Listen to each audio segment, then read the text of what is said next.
I don't try to convince people otherwise. I understand that why you're confused. I understand why you say things like that. I'm not saying anything bad about that. I understand it. But also, what you don't understand, what you fail to understand, is the other side, that you need people like that. You need the Elon Musks. You need the David Goggins. You need some of these Navy SEALs, some of these other people. You need those people. And they forget that. And it takes a very, very unique person and unique mind to do some of these jobs that are necessary in this world.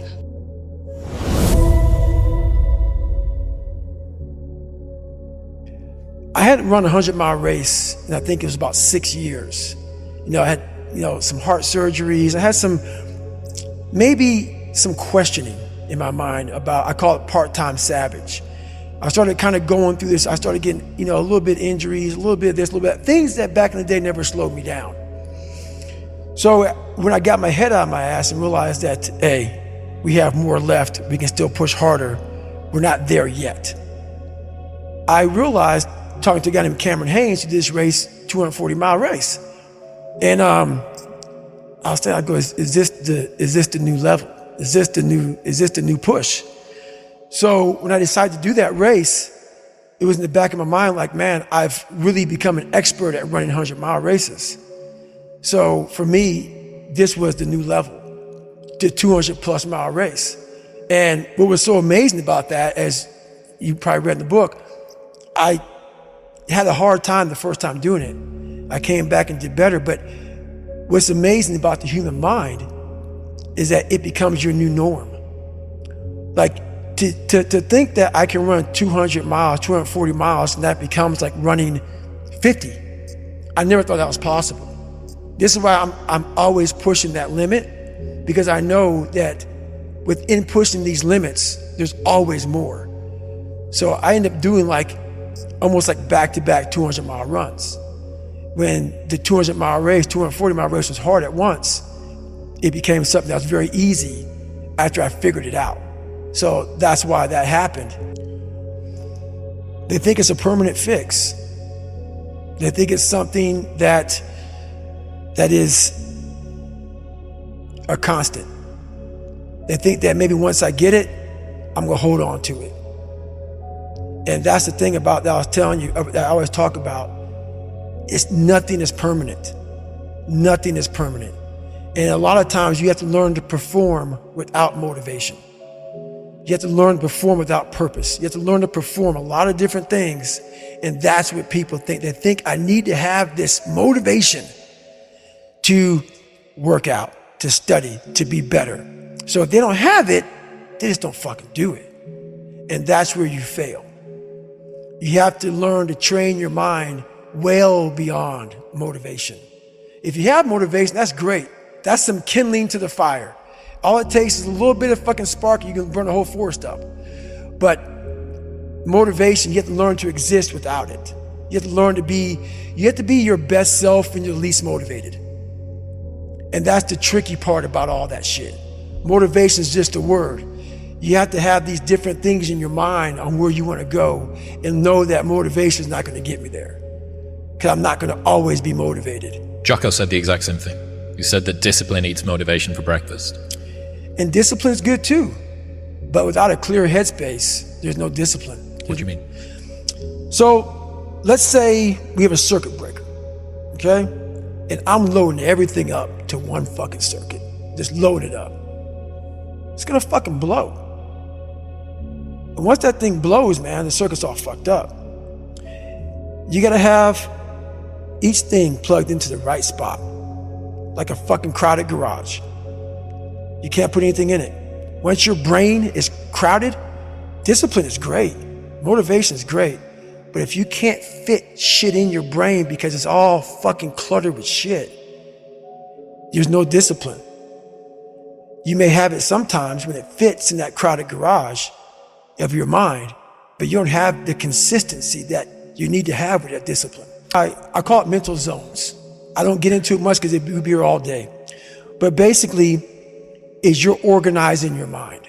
so you can put that discipline. So a lot of people talk about discipline. Okay, great. Why do you fall off the fucking wagon? Why can't I continue with this routine? Going to the gym, being better, waking up early, eating the right foods. It's because maybe it's your kids, maybe it's your wife, maybe it's your job, and it's all just stuffed in your fucking brain. You don't have it compartmentalized and organized in these nice shelves. Like you look in the garage, it's all fucking a nice organized militant garage. Hey, where are my dumbbells? Right there. A lot of people whose brain, hey, where's my dumbbells? Let me look. They're fucking throwing shit. They're looking through totes. They're all fucked up. So where am I gonna put discipline in that mind if I can't find other shit? You gotta be able to find all these different things in your mind. Oh, I can put discipline right there. I can put consistency right there. I can put all these things right there in that spot. So that's what I'm talking about. If your life is not organized, and your life being everything around you, because it takes one little fucked up piece of an outside interference to clutter your whole mind. Your mind has to always be clear. That's why I meditate 2 hours every single night, because I refresh, I reorganize the garage, which is my mind, every night. So then discipline's in there, organization, everything is in this right spot. So when I wake up, I'm ready to go. I'm up about 5:30. So every morning starts with a run. And that's because that's the one thing I hate to do more than anything in the world. So that's like my cup of coffee. And I'm all about armoring yourself. So the second you leave your house, and the second you open your phone, the second you do any of that shit, you are now letting in poison and cancer. So I make sure a lot of things you can't avoid. So as I get up, I start to armor plate my mind and body. Like a person's going to war, you put your body armor on. That's what I'm doing on that run. I'm waking up and I'm giving myself all this armor. So when I come out in the world, now look at that phone, I'm ready. I'm not waking up late. I'm not rushing around. I'm not disorganized, because I know I'm gonna get hit in the fucking mouth. There's an art to getting hit in the fucking mouth. And that is why these things are important. You have to wake up and you have to give yourself belief. You have to give yourself confidence. So it starts with that run. So after the run, I come home, I eat something small. How long's the run typically at the moment? Nowhere under 12 miles. So 12 miles is the minimum. And what are you getting that done in? How long? It depends. Right now I'm running heart rate. So I'm running like 8:15s, 8:30s, because I'm retraining right now. Because what's that? Is that zone 2 for you? Zone 2. Yep. Because of the leg surgery I had. So I'm going back, starting from scratch. So anywhere from about 1:30 to 2 hours, I run every day. Mm-hmm. So you're fasted on the morning? Yes. Up, straight out? Straight out. 90 minutes to 2 hours of running, back, yep. Eat, and I'm in the gym. So, and then after that, to whatever's on the plan for the day. That's how that works every day. Are you still doing your stretching? Because you've got every 2 night. hours of... Every night. 2 hours of meditation, 90 minutes to 2 hours of running. How long's the gym session? Depends, 45 to an hour and a half. Okay. That's your day. There is no room for anything else. Yeah, there is. A lot of room. So there's 24 hours, and I use it all pretty well. How's your sleep? What's your sleep like? It's really good. Okay. It You're is getting now. 8 hours-ish, something like that? 7-8 hours. Yeah. Well, you'd need to with this sort of volume. 7-8 hours. And you're still doing your stretching stuff? Every night. So you've got a 4-hour block, basically, of stretching and meditation? Well, no, that's all in one block. You combine the two, right? Yeah, that's all in one block. Cool. Yep. That's one hell of a day. It is. Like when you wake up in the morning, pound your chest, fucking look at yourself in the mirror and do all this fucking bullshit. I hope it works. What works for me is that everyday resume, the things I know I've accomplished, the things I know I've done, real hard work, the real calluses on my mind, the real calluses on my hands. That's it. You don't need to pound your chest in the mirror fucking anymore if you have that. I believe that you have to build belief. Belief is like, there's an after school special belief where the mom says, believe in yourself, and that's all great, but there's also a built belief. And the built belief is one where you are constantly, like for me, I came from a bad place. How I build belief is through the daunting tasks I put myself through. So that's proof positive that I can. So it correlates. And that's how this piece of shit kid I once thought I was built belief by saying, I was in 3 Hell Weeks. I went to Ranger School. I tried out for Delta Selection. Undeniable stack of proof. That is proof, motherfucker. So whenever you think you can't, the confidence comes from the thing that you built. You must build belief. You must build confidence. It can't be like, hey, I'm gonna go knock that shit out. You gotta look over here and say, I can knock that shit out. It's belief, and it's built on what you put in to yourself. Well, that's part of it. A lot of it is limited horizons. Limited horizons are like, I use me as an example always. I came from a small town in Indiana where there was a handful of black families. And a lot of people in that town, when you come from a town of 8,000 people, it's like we had a local plant, Great Dane. And you're like, you know what? I want to work at Great Dane and get a house next to my mom. That's what you know. So many of us come from these small places in our mind that we're not willing to think outside of only what we've seen. Our mind works in such a small compartment. And one thing I was able to do was to dream. Many people, but don't make dreams your fucking master. But I was able to dream outside those fucking 4 walls of that small town. And until you're able to really put yourself into that dream, but don't make dreams your master, that's where you truly become what you're destined to become. What do you mean, don't make dreams your master? A lot of people sit back and they dream about being a sports figure, or dream about being a SEAL, or dream about being an astronaut. And all it is a motherfucking dream. They don't put the work behind the dream. That dream has become their fucking master. When you become the master of your fucking dream is when you say, I want to go be a Navy SEAL. And you say, okay, I'm going to lose 106 pounds in less than 3 fucking months. The dream was the one thing I thought about, and the dream was now gone. Now, what comes in, the dream goes away, and the fucking laundry list of fucking details and tasks come up. Gotta do this, gotta do this, gotta do this, gotta do this. That's when you become the master of your dream. So, a lot of people out there dreaming. What started happening is as you get bigger, as you get more successful, you open the door for people to critique every fucking thing you do. And most of the people who are critiquing you usually aren't where you are. And all their critiquing comes from people who are really at a low level of life, which is sad. But what we do, people who are on the upper level, hearing the haters at the lower level, like I said, you'll never meet a hater doing better than you. True statement. I started having fun with it. So I'll go through the comments, while most people don't go through comments, I go through them intentionally to look for the bad ones.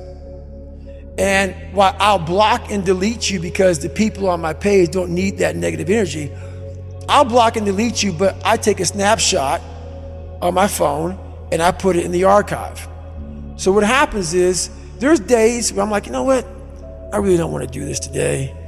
And I'm like, oh, hang on. So I started making these mixtapes with all of these hate messages about people talking shit. And it became such a source of fuel that it was amazing, because I know why you hate me. You hate me because you're probably in the bed right now. You're probably an underachiever. You're probably somebody who doesn't want to do anything with your life. So I make you question everything about yourself. So I'm going to continue making you question yourself by coming out here and being even more successful. So I listen to that while I run. I sometimes play it in the house, and it sometimes gets on Jennifer's fucking nerves because I'm sitting and listening to somebody talk mad shit on a loop about me. And she's like, why do you do this shit? It's half comical and it's half inspiring. I'm actually inspired by it. I've heard you say previously that listening to music while you train is cheating. So what you're telling me is that the silence of your own dark thoughts isn't enough of a soundtrack, and you've had to crowdsource insults from the internet, self-narrate it, and then play it to yourself while you train. That's it. I do that sometimes, yes. Yes. Have you got your phone on you right now? I want to hear it. No, I don't travel with my phone. Oh. Yeah, my phone does not go with me anywhere. Why is that? Once again, man, like right now, I'm with you. A lot of times people are in conversations or they're somewhere and they're elsewhere. You may think they're with you, but they're not. That phone is the biggest distraction in the world. When it comes time for the phone, I'm on the phone. When not, I don't use it. I'm all about being present where I'm at. So that's why that phone right now, no, we do have it. It's in it's silenced, it's off. So I do have my phone right now, but usually I don't take it anywhere I go. Got you. So while you're listening to the self-narrated insults of random people on the internet that you don't like, right, what are you thinking of while you're listening to that? While you're working out or while you're walking around the house? How that back in the day when I was sometimes getting bullied or in a dark place, how sometimes that would have bothered me. How I would want to clap back. I would want to be on there all day explaining myself to people. And how now I'm in a place now where I can hear it and I can actually enjoy it. I can actually know where it's coming from. I've studied it. So I don't just like listen to it and like make fun of it. I actually study it because I was once that negative person. I was once that person who saw someone successful and didn't see how can I get there. I was like, oh, fuck that. They're probably cheating or they're probably doing this. I was that negative person because I wasn't there. And I didn't want to work to get there. So these people who hate on people, I've studied them. And I've gained a lot of knowledge from them because I gained a lot of knowledge for myself when I was in that dark place. I did that my entire life. I had the ultimate blueprint by watching my family. I was the youngest kid. So the youngest kid has the total advantage. You know, you may get picked on, you may get bullied with everybody, but you sit back and exactly what you said. I sat back and watched my dad. Definitely don't want to do that. My mom, my brother, whoever it may be. I sat back and I paid attention to everything around me. And it was the ultimate blueprint how not to live life. Is I watched people do shit and I said, I don't want to be like that. I have pity on a lot of people. I do. I used to get angry about it. Like there was this guy, I talked about it on Rogan, this guy from SEAL Team 6 who went out there when I started becoming more famous. He went out there and just tried to destroy me, tried to literally destroy me. Talked about how, he just totally lied. Had to get a lawyer against him, all kind of shit. And I was getting ready to sue this guy. I was going to sue him because he literally tried to destroy my character, my reputation. Went out there and just lied his ass off. And I thought to myself, it was about 2 months into it. I sat back and I started feeling sorry for this guy. Like really sorry for him. I was going to pull the trigger, sue him. And I said, I'm not going to sue this guy.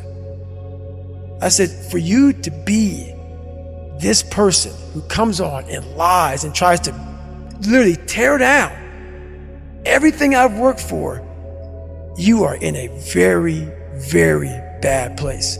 Come to find out, he was in a very bad mental place. So I get what you're saying. I've learned to study people before I react because there's no successful person in the world who's in a good headspace that's going to ever attack anyone in that kind of manner. There's always going to be something wrong with them. So you got to always dive a little deeper before you get your feelings hurt. Before you get your feelings hurt by that bully at school or that boss at work, take time. Take that 1 second to pull back and study them. Because most people who are in good places, they don't care about what you're doing. They don't care about what you're doing. They don't try to destroy you. They actually will try to build you up versus destroy who you are as a person. So that's where I'm at now in life, is most people